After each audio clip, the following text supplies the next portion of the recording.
Quem somos nós?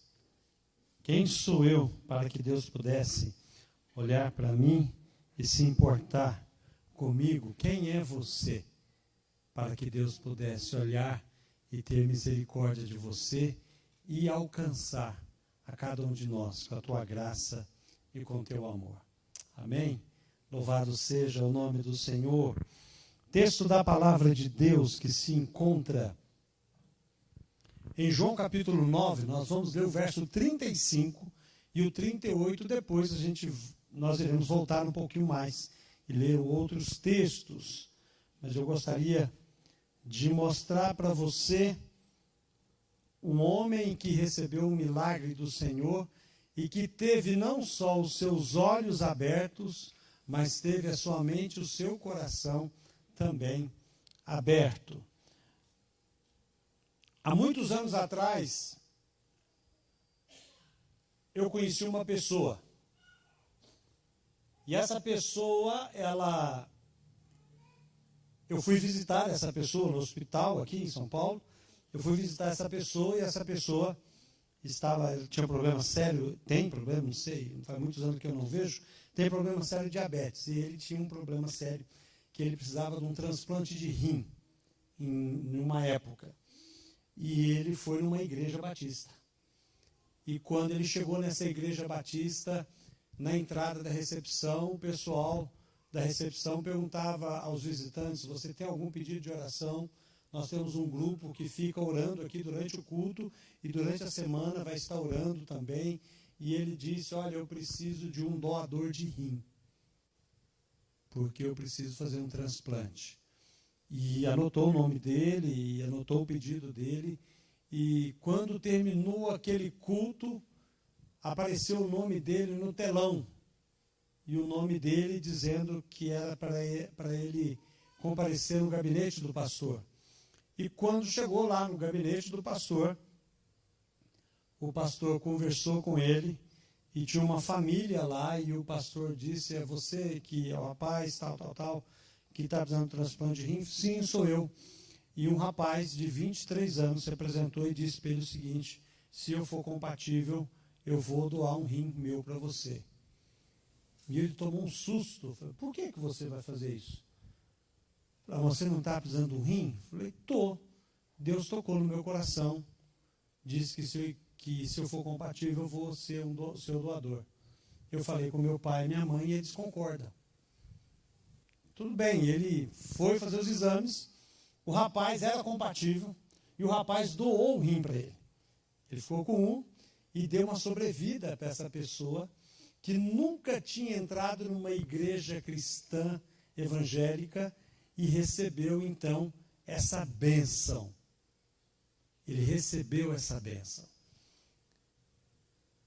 E depois que ele restaurou, que ele foi curado daquela bênção, adivinha o que ele fez? Nunca voltou na igreja. Ele nunca voltou. Eu fiquei de queixo caído. Eu entrei em choque quando eu vi a história da boca dele. E ele estava naquela situação e a mãe dele, e ele estava internado por conta da diabetes, e a mãe dele estava acusando ele que aquilo que estava acontecendo era castigo de Deus, porque lá atrás ele não foi para a igreja porque ele recebeu um rim. E ele brigava, xingava muito a mãe dele, falava cada palavrão. E o que eu pude dizer para aquela senhora, eu falei: olha, Deus não faz isso. Isso não é culpa de Deus. Deus não castiga ninguém. Castigo foi o que Jesus recebeu na cruz. Ele não nos castiga.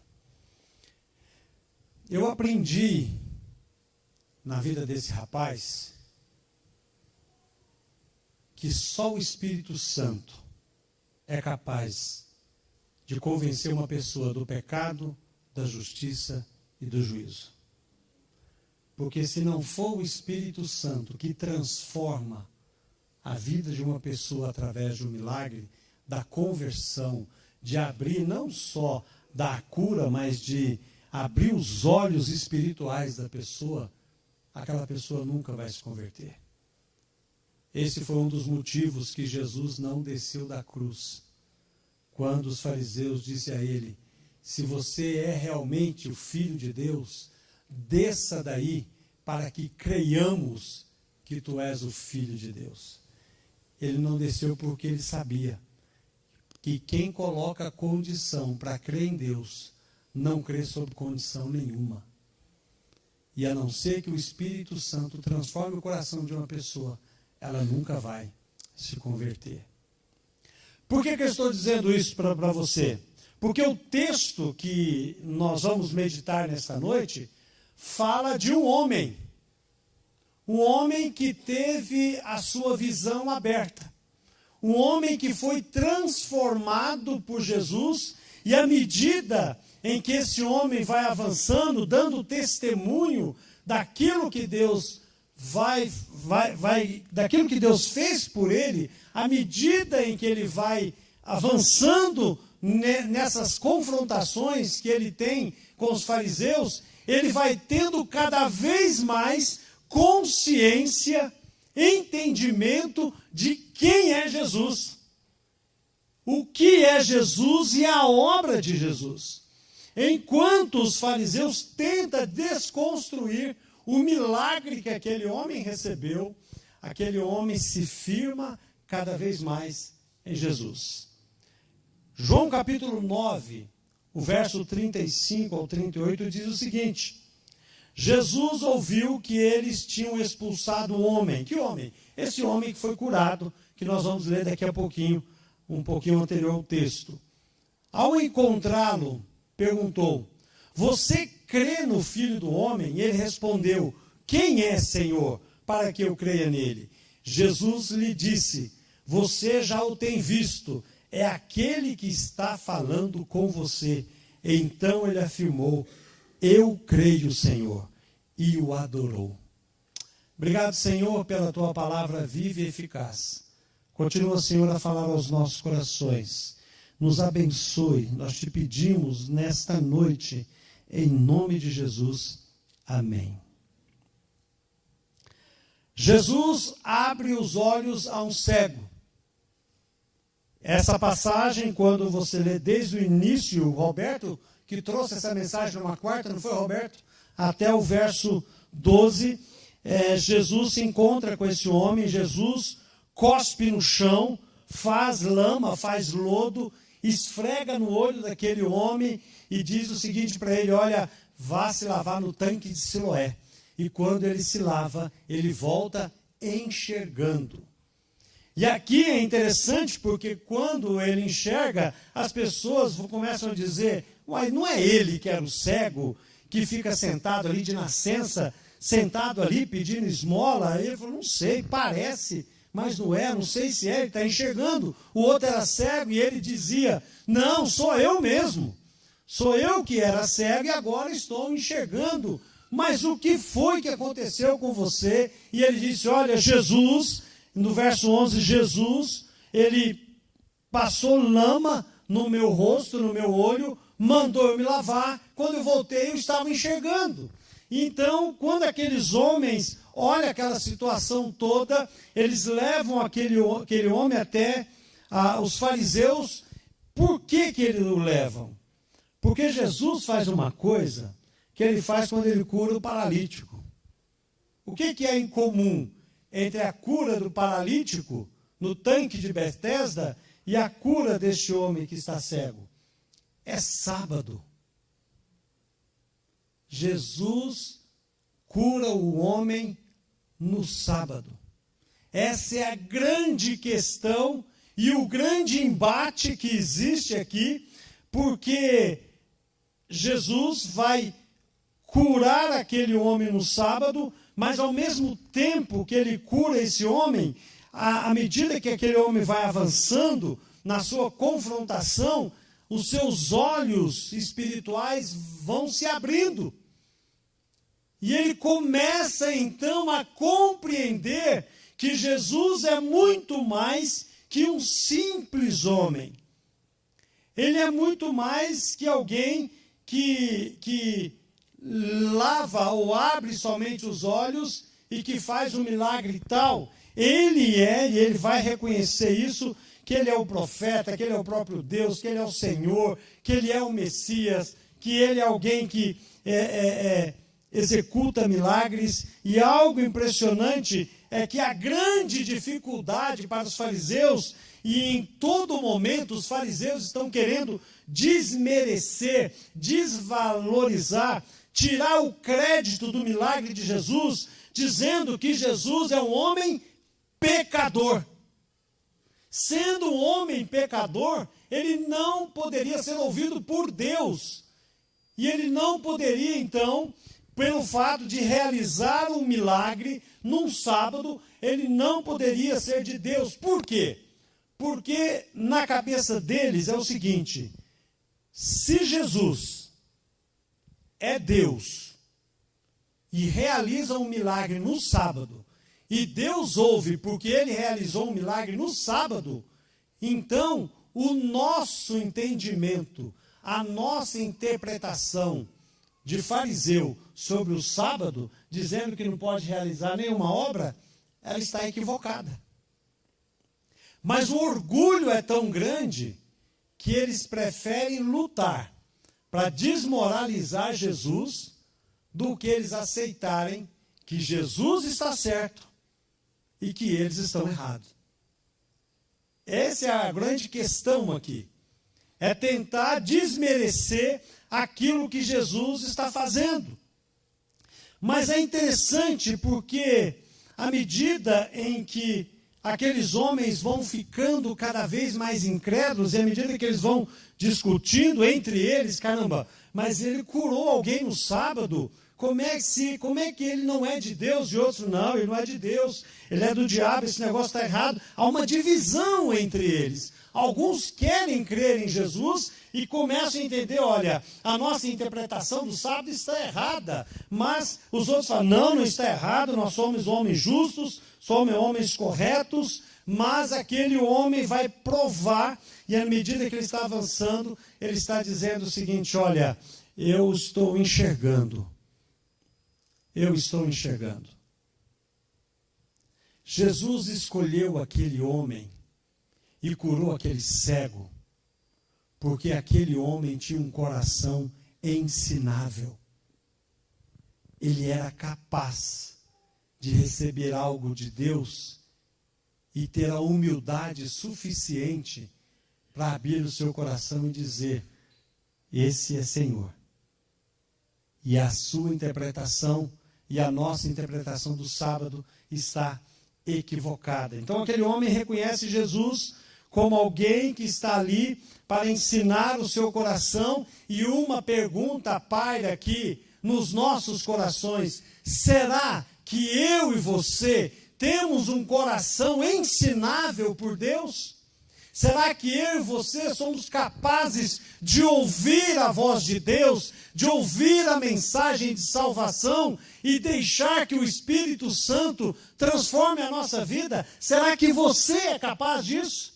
Será que ao olhar a palavra de Deus, você ser confrontado com a palavra de Deus, olhar a sua vida, olhar os seus erros, olhar o seu pecado, olhar a sua condição humana, e você é capaz de dizer, eu não sei tudo? Jesus é o Senhor de todas as coisas. Ele é aquele que sabe todas as coisas, e eu tenho que abrir o meu coração e receber a sua palavra e deixar que Jesus transforme a minha vida. Será que eu e você somos capazes de fazer isso? Esse homem foi capaz. E pelo fato dele ouvir a voz de Deus, ele não só considera Jesus um homem, mas no verso 17 diz o seguinte: de novo perguntaram ao cego, o que você diz a respeito dele? Uma vez que ele abriu os olhos, ele respondeu, é um profeta. A compreensão daquele homem sobre Jesus está sendo ampliada. À medida que eles estão discutindo, aquele homem está presenciando aquela discussão, ele começa a entender, olha, esse homem, ele fala da parte de Deus.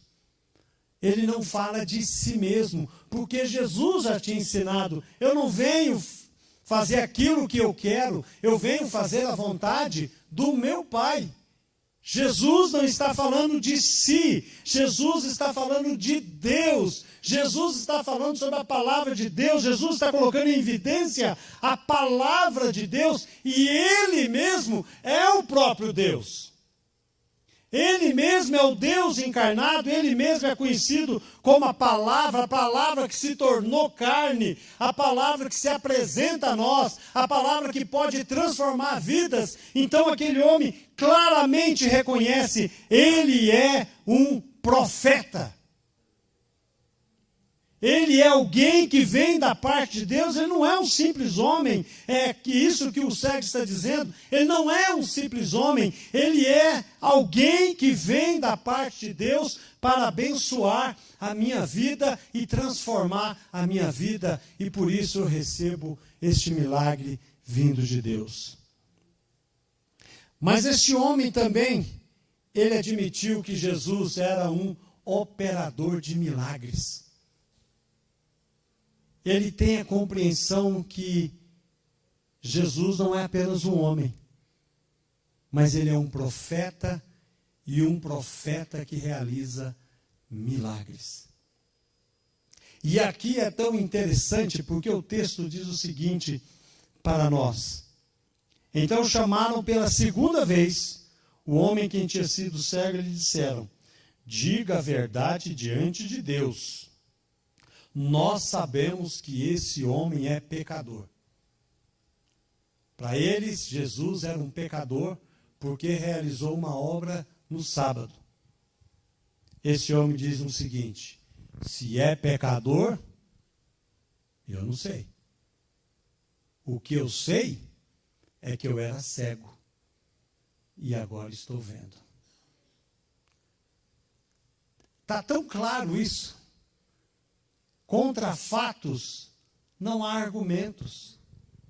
E tudo aquilo que aqueles fariseus estavam fazendo, estava desconstruindo. É fato que Jesus é um realizador de milagres. Você está aqui, é um exemplo de milagre. Eu e você estarmos aqui.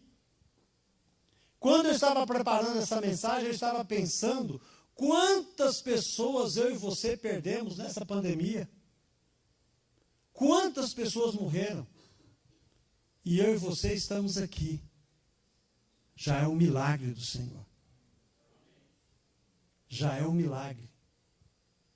Esses dias nós estávamos no encontro de pastores e começamos a comentar sobre vários colegas, irmãos, pastores que morreram. E eu um dia estava conversando com o Gileade aqui, eu falei: Gileade, tem tanta gente melhor que nós que morreu, cara. Muito melhor, prega muito melhor. É muito mais teólogo, né, Gileade?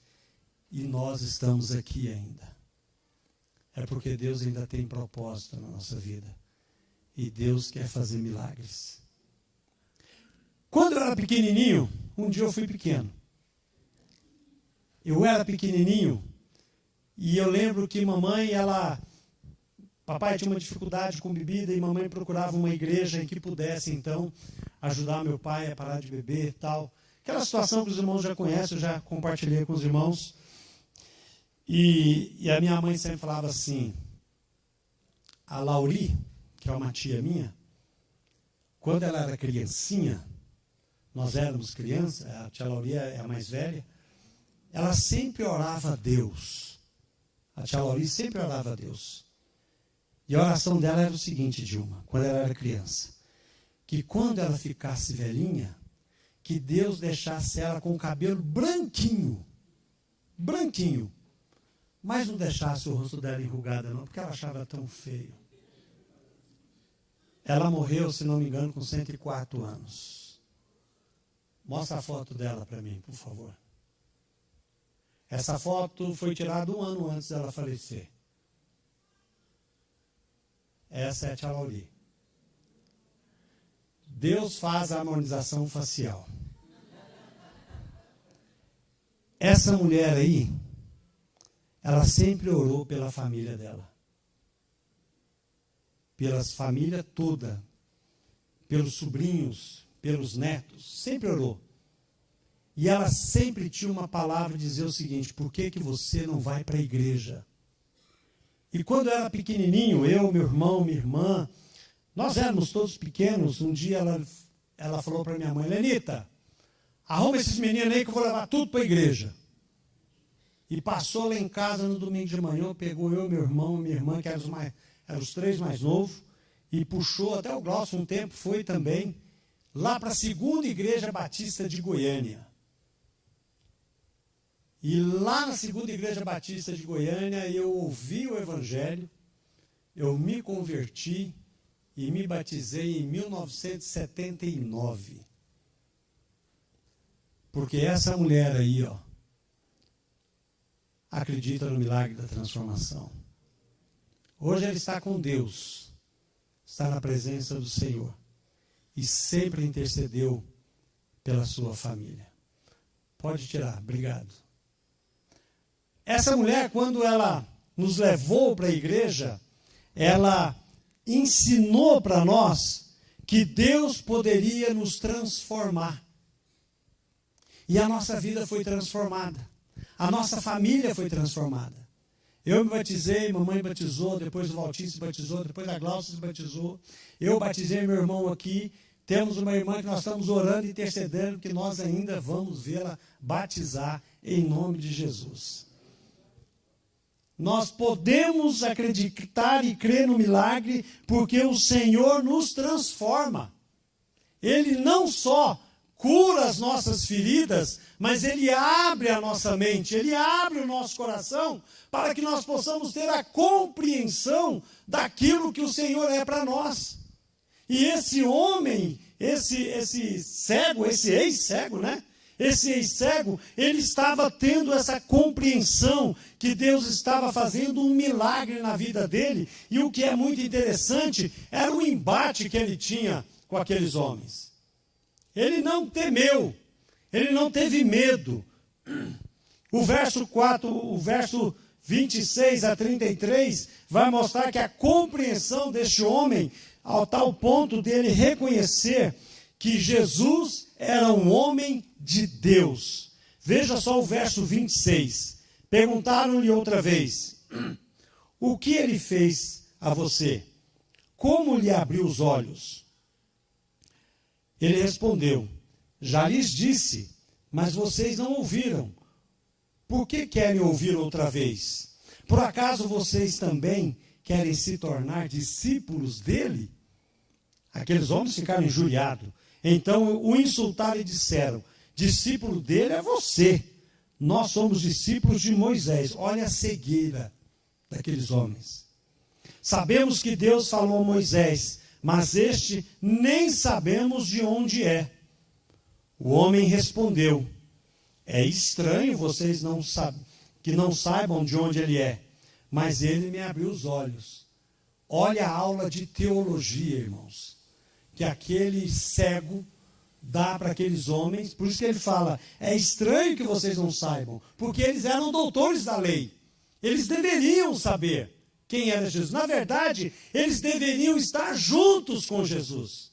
Mas o orgulho do seu coração não permitiam ver em Jesus o próprio Deus. Sabemos, aí ele vai dizer, sabemos que Deus não atende a pecadores. Pelo contrário, se alguém teme a Deus e pratica a sua vontade, a este atende. Desde que o mundo existe, jamais se ouviu que alguém tenha aberto os olhos a um cego de nascença. Se este homem não fosse de Deus, não poderia ter feito nada. Veja que palavra espetacular. Quanto mais pressionado pelos fariseus, mais convicto ele estava sobre a identidade de Jesus. Quanto mais ele é pressionado, mais ele vai demonstrando e provando pela palavra de Deus. Um cego, provavelmente um mendigo de nascença, vai estar mostrando àqueles homens, doutores da lei, que Jesus vem da parte de Deus. Por quê? Porque Salmo 66:18 diz, se no coração eu tivesse contemplado a iniquidade, o Senhor não teria me ouvido. Veja o que ele diz, o que esse homem vai dizer é o seguinte, que Deus não ouve aquele que está na iniquidade.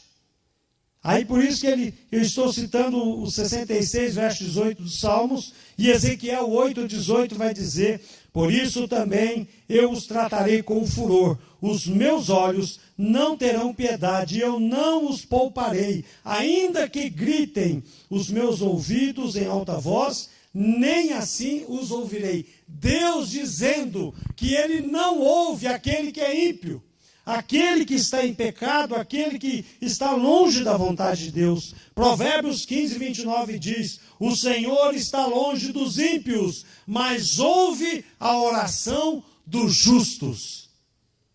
Por isso que esse homem disse, se esse homem não fosse de Deus, ele não poderia ter feito nada.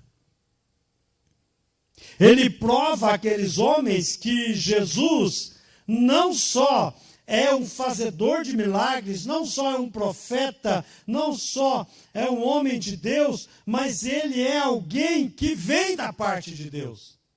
É alguém que está ali para apresentar a Deus e para fazer os milagres que ali estavam, para transformar vidas. Agora, preste atenção numa coisa. A partir do verso 19, tem algo interessante. Os judeus, eles chamam os pais daquele rapaz. E eles vão questionar. E vai dizer, olha, esse aqui é o filho de vocês, que vocês dizem ser cegos. E eles vão dizer o seguinte, sabemos que esse é nosso filho, e que nasceu cego, mas não sabemos como agora abriu os olhos, como agora está vendo. E também não sabemos quem lhe abriu os olhos. Perguntem a ele. Tem idade para responder, ele fala por si só. Percebe o medo deles? Por quê? Porque os fariseus tinham dito que quem declarasse que Jesus era Deus seria expulso da sinagoga. Ser expulso da sinagoga seria ser expulso da comunidade. Você não receberia o auxílio do Sinédrio. Você não receberia a Bolsa Família. Você não poderia ter assistência do templo.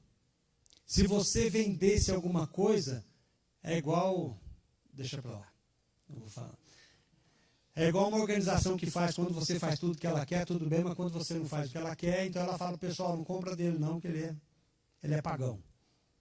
Né? Então, eles faziam com que você não tivesse nenhuma ajuda, e se você quisesse vender alguma coisa naquela comunidade, ninguém ia comprar de você, porque você foi expulso da sinagoga.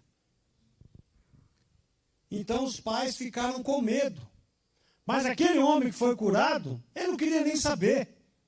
O que Jesus fez no coração dele, a transformação que Jesus fez no coração daquele homem, é algo que ele não estava se importando com o que ia acontecer. Eu aprendo algo muito importante aqui. Quem conhece Jesus de verdade, quem é transformado por Jesus verdadeiramente, não tem dificuldades nenhuma em abandonar o que for para seguir a Jesus. Ele não tem dificuldade.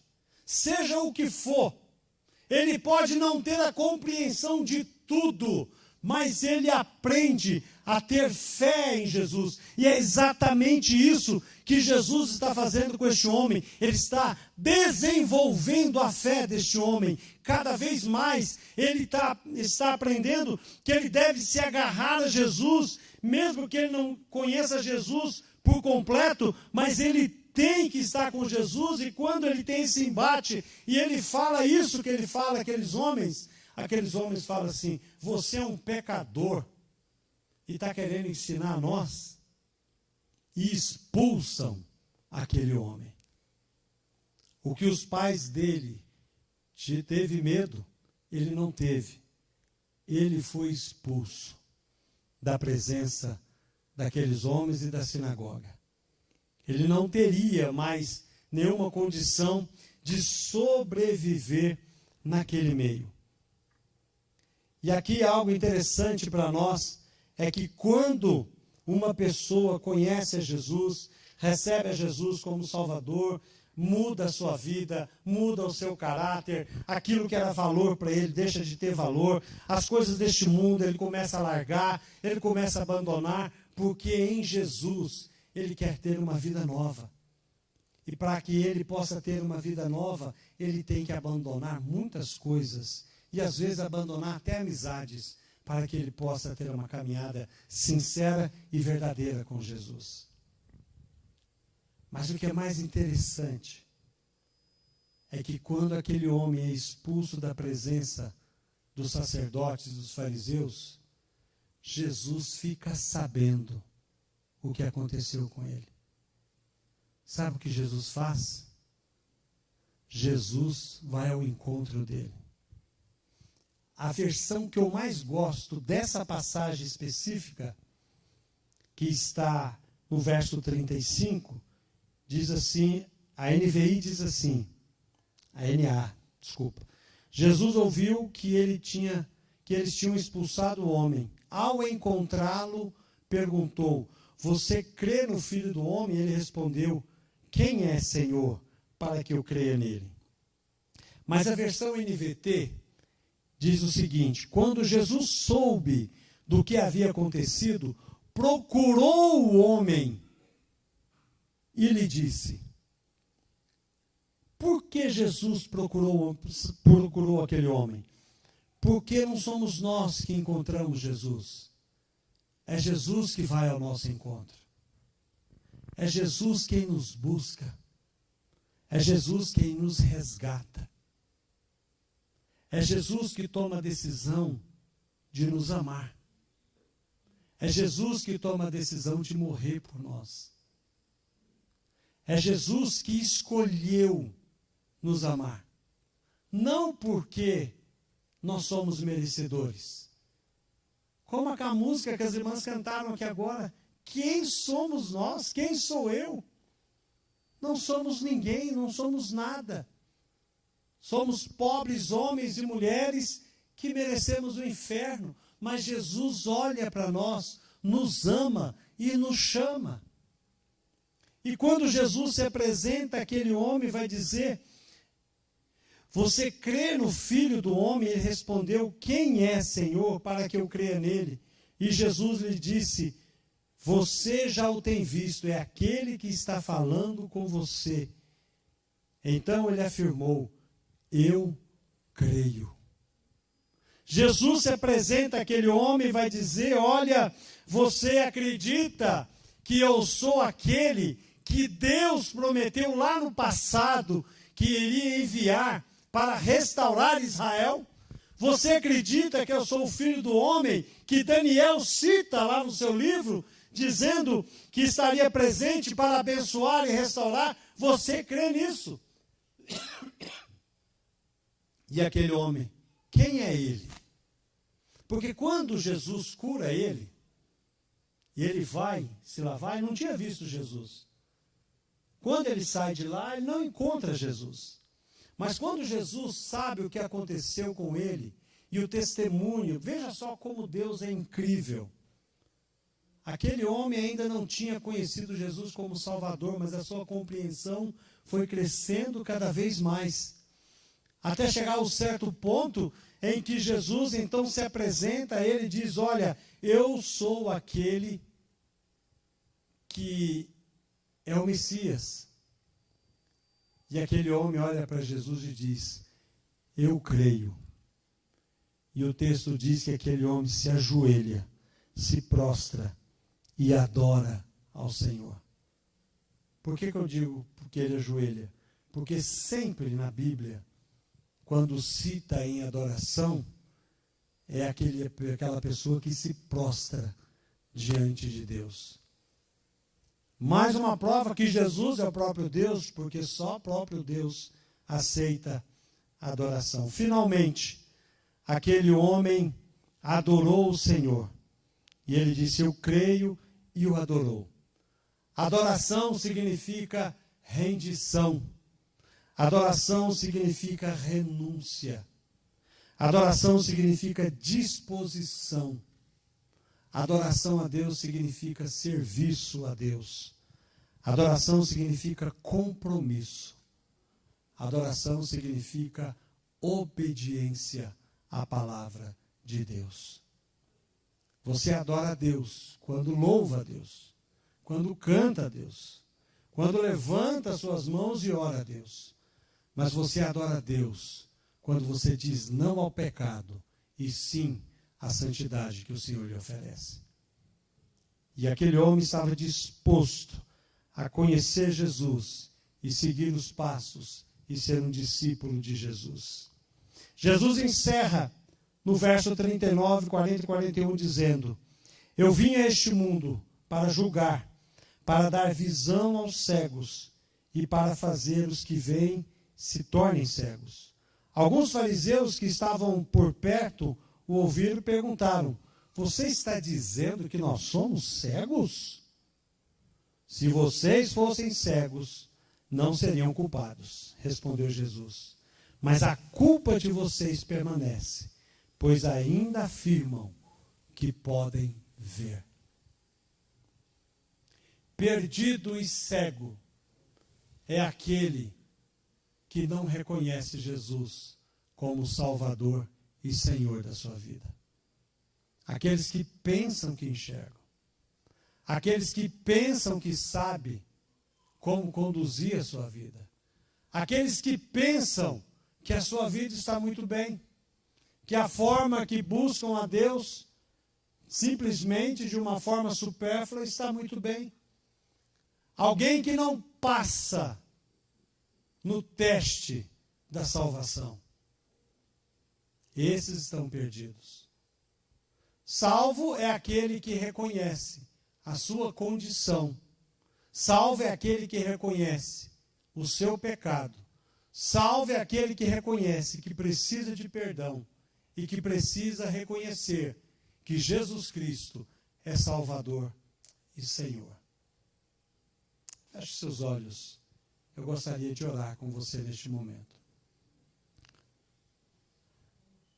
Aquele homem teve uma compreensão de quem Jesus é. E antes dele ter essa plena compreensão, ele defendeu a sua fé naquilo que aconteceu na sua vida. E da mesma forma que Jesus fez com aquele homem, Jesus quer fazer com você, que está aqui no templo, e com você que está em casa, que ainda não recebeu Jesus como Salvador e Senhor da sua vida. Se você nunca tomou uma decisão para receber Jesus como seu Salvador, eu quero fazer um convite a você. É mais que um convite, eu quero fazer um desafio a você. Que você convide Jesus para entrar no seu coração, ser o seu Salvador e Senhor da sua vida. Que o Senhor possa escrever o seu nome no livro da vida. Que o Senhor possa recebê-lo como seu discípulo. E como muitos que estão aqui, você possa ter uma transformação de vida e receber este milagre de Deus na sua vida. Se você quer receber Jesus como Salvador e Senhor, nesta noite, neste momento, você que está aqui no templo, você que está em casa, eu vou fazer uma oração como se eu fosse você. Ore no seu coração, não precisa orar em voz alta, mas repita no seu coração, se você quiser receber Jesus como seu Salvador. Ó Deus, eu sou pecador e peço que o Senhor me perdoe. Convido a Jesus para entrar na minha vida, ser o meu Senhor, abrir a minha mente, abrir o meu coração para que eu possa ter a compreensão da tua vontade sobre a minha vida. Eu recebo Jesus nessa noite como meu Salvador e Senhor. Amém. Nós estamos todos de olhos fechados. Se você fez essa oração, nunca tinha feito, e toma essa decisão de receber Jesus como seu Salvador e Senhor, levante uma das suas mãos. Eu gostaria de orar com você.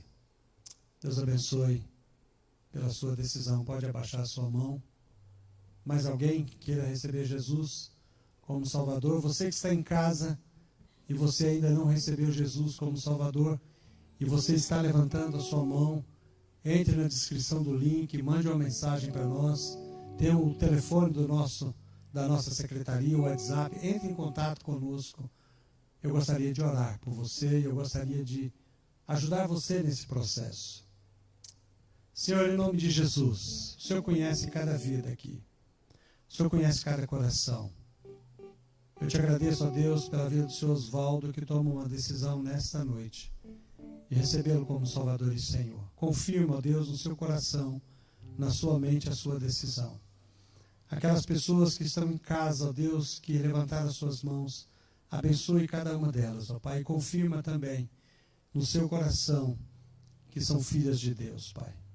Ó Deus, se há alguém aqui nesta noite ainda, que ainda não tomou essa decisão de forma sincera, correta, ó Deus, que possa fazê-la ainda esta noite, ó Deus, antes de dormir nesta noite ainda.